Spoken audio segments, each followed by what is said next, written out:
Com a paz do Senhor Jesus. Não estou assim muito bem da garganta, mas trazer aqui uma palavra da parte de Deus aos nossos corações. Glórias a Deus. Louvado seja o nome do Senhor. Quero louvar ao Senhor pelo dia que tem concedido a cada um de nós de poder chegar na casa do Senhor para louvarmos e bendizer o seu santo nome. E se chegamos até aqui, é porque o Senhor tem nos sustentado, cada um de nós que aqui estamos. Só de você entrar na porta desse templo, você já é um vencedor, você já é uma vencedora, porque a mão do Senhor verdadeiramente tem sustentado cada um de nós. Estava meditando por esses dias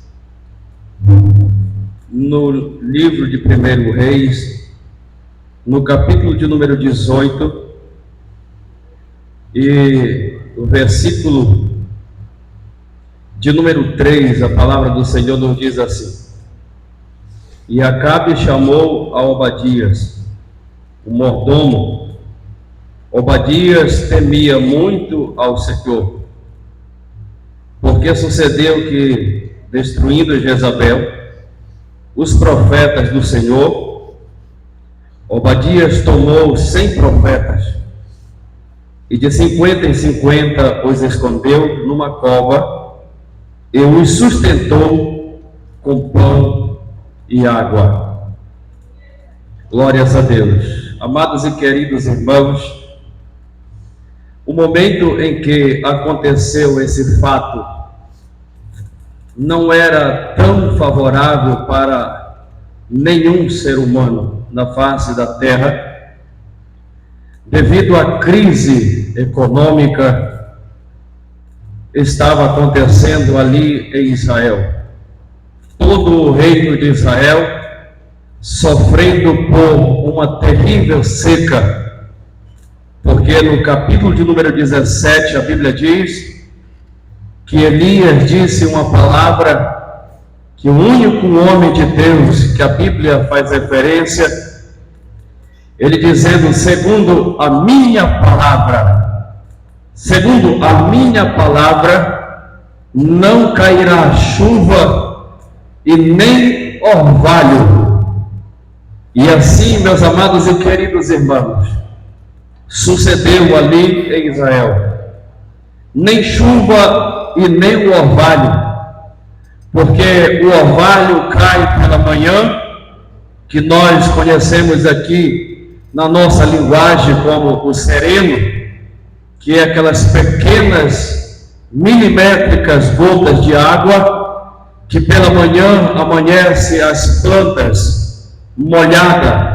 É por causa que o orvalho começou a cair e alimentar e regar as ervas, as relvas, e a chuva vem e completa aquele alimento que as plantações necessitam. Mas, após o profeta Elias dizer que, segundo a sua palavra, mas cuja presença ele estava na presença do Senhor, não iria chover durante todo o período a qual havia sido determinado. E a Bíblia diz que naqueles tempos começou a secar-se, começou ali morrer as plantações, começou a morrer o alimento dos animais, e naquele período começou-se, a Bíblia diz, a faltar o alimento, começou a faltar a água, e a fome se tornou tão grande, de maneira que aquele período ficou tão escasso, que ficou mais difícil a situação do que os lugares mais difíceis que existe hoje na face da terra. Em alguns lugares, como ali, em alguns lugares na África, em que muitas pessoas fazem ali para se alimentar biscoito de barro, e é inserido sal para que eles possam se alimentar e manter-se de pé. Então, aqueles dias ali em Israel, Era um momento muito difícil, então já estava tão difícil que até mesmo no palácio já estava escasso o alimento, de maneira que Acabe disse para o seu mordomo, que era Obadias, e ele disse para ele: vamos procurar alguma fonte de água para levar os nossos animais, para que pelo menos eles se salvem e escapem. E a Bíblia diz que eles se dividiram em inúmeros. Obadias foi para uma direção, e Acabe foi para uma outra direção, e outros foram para uma outra direção, para fazer um mapeamento de toda aquela área, para encontrar a água, para que pudessem salvar os seus animais, os seus cavalos, as suas mulas, e assim sucessivamente. Mas, amados e queridos irmãos, a situação foi se tornando precária, e passado já mais de 3 anos, a Bíblia diz que Deus disse para Elias: vai e te apresenta a Acabe, porque eu quero falar com ele, eu quero mandar chuva. E a Bíblia diz que naquele momento, quando Obadias saiu da sua direção, ele encontrou a Elias. E Elias, quando ele chegou na presença dele, a Bíblia diz que Obadias chegou na presença de Elias e se curvou com o seu rosto em terra e disse para ele: és tu o meu senhor Elias?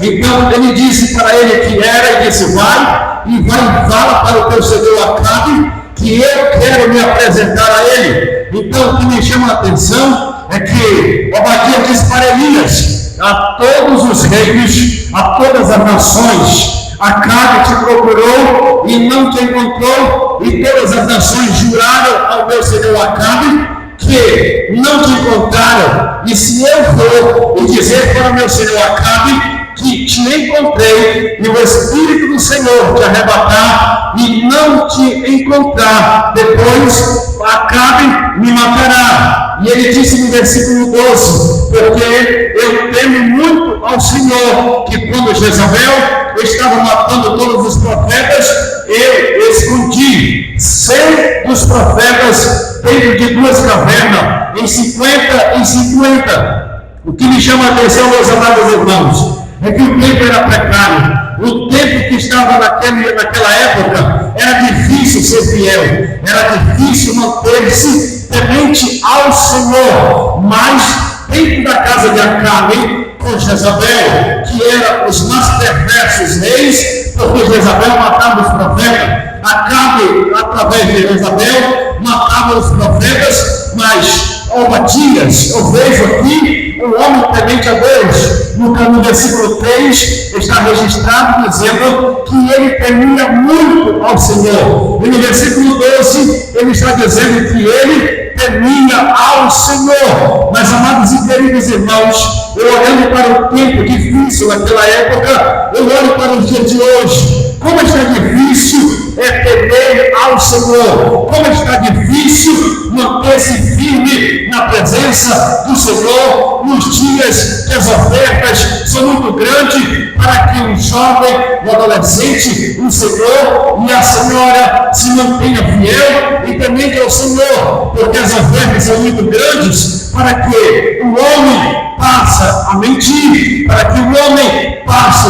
a adulterar, para que o homem passe a ser infiel, para que o homem passe a esquecer o Senhor, a deixar de vir na casa do Senhor. Os tempos são oportunos para que o homem seja infiel. Mas, meus amados e queridos irmãos, no dia em que eu e o pastor Jefferson fomos a Belém, um dia assim tão simples, eu cheguei ali na BR e liguei para o senhor a qual fez esse vídeo daqui dessa porta. Em um dia, quando chegamos, avisei ele que estávamos chegando e disse: não demora, porque hoje vai ter um jogo aqui no estádio próximo da vidraçaria e eles fecham toda essa área aqui. E chegamos, fomos, adiantamos, pegamos um atalho. Quando chegamos lá, tinham acabado de fechar a entrada, bem próximo, cerca de 100 metros, longe de onde iríamos. Chegamos lá, eles não deixaram de jeito nenhum. Dissemos para ele: vamos buscar aqui o vidro da igreja, e já estamos bem próximos de lá, chegaremos, já vamos embora. sairemos por uma outra parte. Mas eles não deixaram, recuamos, pegamos uma outra rua, e ele disse, eu perguntei para ele, a rua do Maiorana está fechada? Ele disse, está. Aí veja como é a situação do inimigo usa. Então eu disse para o Gélis, eu disse, mas eu estou confiante que por lá nós passaremos. Chegamos lá, tudo fechado, e eles mandando voltar todo mundo. E nessa mesma hora o Senhor me ligou e disse assim, diz para eles que tu vem deixar o carro aqui na vidraçaria e tu vai embora, e eles vão deixar tu passar. Quando acabei, falei para o Gélis, ele está dizendo para mim mentir e dizer que vamos deixar o carro na vidraçaria. Naquela mesma hora eu disse assim para ele, mas eu estou confiante que vamos passar em nome de Jesus. E quando eu cheguei, eu desci do carro e fui falar com o moço. Eu disse, permita que nós passemos, só vou bem aqui pegar esse vidro e já vamos sair e vamos embora. E naquela hora ele olhou para mim, eu estava vestido com uma roupa social, eu acredito que ele percebeu que era evangélico. Ele disse, fecha todos lá, deixa ele passar. Eles abriram o espaço e passamos. Ele até brincou comigo e disse assim, tu mentiu para ele, não mentiu? Irmãos, naquele momento eu fui tentado a mentir. Irmãos, primeira coisa, quando ele disse aquilo para mim, uma voz dizendo, dentro da minha alma, dentro do meu coração, e se Jesus vier na hora que tu acabar de mentir para ele? Meu Deus. E se Jesus vier naquele momento?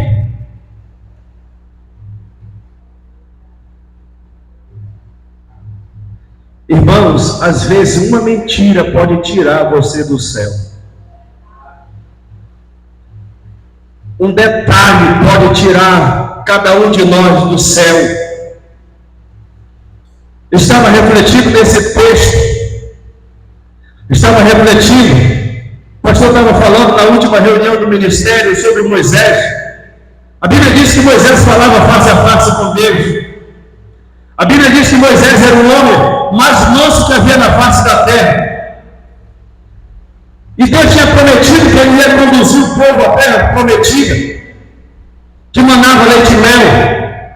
E um detalhe, Deus disse para ele, aponta para a rocha. Ele foi e feriu a rocha. Aí Deus disse, tu não vai entrar na terra que eu prometi para Abraão e os seus descendentes. Quando ele foi perguntar para Deus, Senhor, eu vou entrar na terra. Deus disse, nem fala mais sobre isso, porque tu não vai entrar na terra. Irmãos, eu fiquei observando os detalhes, os mínimos detalhes. Às vezes, irmãos, somos tentados a falar coisas que não é para falarmos. Às vezes, nós pegamos algo que não temos certeza, levamos adiante. Irmãos, nós não viemos na casa do Senhor somente para estarmos aqui, não. Nós viemos aqui para adorar o Senhor, nosso Deus. Porque nós estamos aqui aguardando a tão sonhada promessa, que é a vinda do Senhor Jesus Cristo. Se eu entro numa faculdade, a faculdade não pode mudar a minha personalidade. Se eu entro numa faculdade,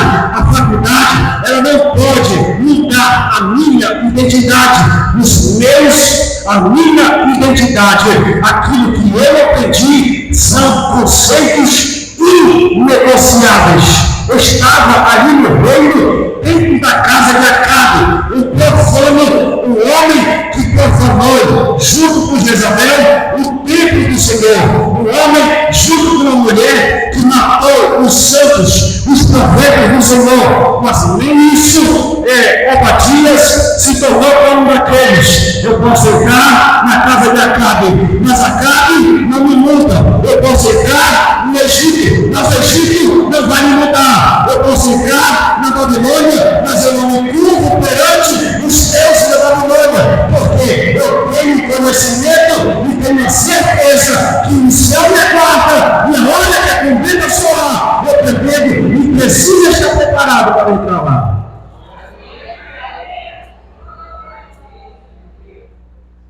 Aquele ditado popular que diz aí, que disseram que já pode até colocar na Bíblia, que quem anda com pouco, farelo come. Não, para o crente isso não vale nada. O que para o crente é que se eu sou o único que ele fiel, eu posso mudar uma geração e influenciar uma geração aí para o céu, porque eu sou um influenciador daquele que fala com Jesus Cristo.